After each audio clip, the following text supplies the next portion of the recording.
kanan kan. Biasa nama di dia tak parkir kan becek. Curug Luhur apa Curug Cigangsa? Luhur teh curug. Cigangsa sama bae. Oh nya. Oke.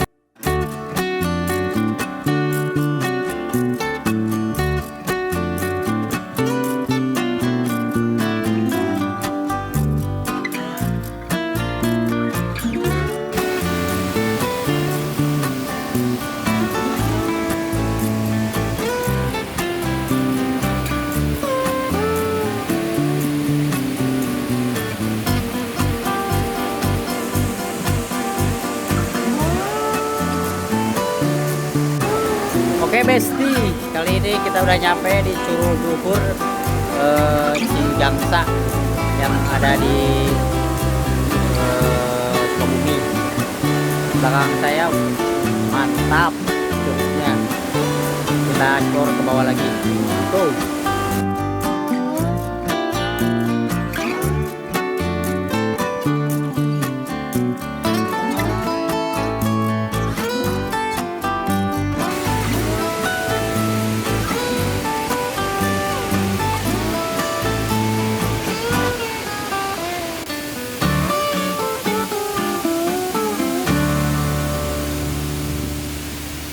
Oke, sekarang kita udah ada di Curug Luhur.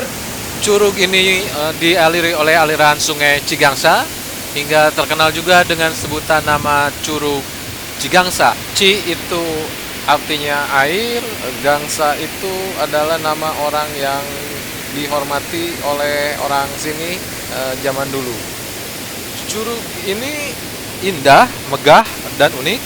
Kenapa unik? Karena Anda bisa menikmati pemandangan dari dua sisi yang berbeda. Pertama, Anda bisa menikmati pemandangan dari bawah, dari dasar curugnya. Kedua, Anda bisa menikmati pemandangan dari bagian atas yang jarang ditemukan di curug-curug lainnya.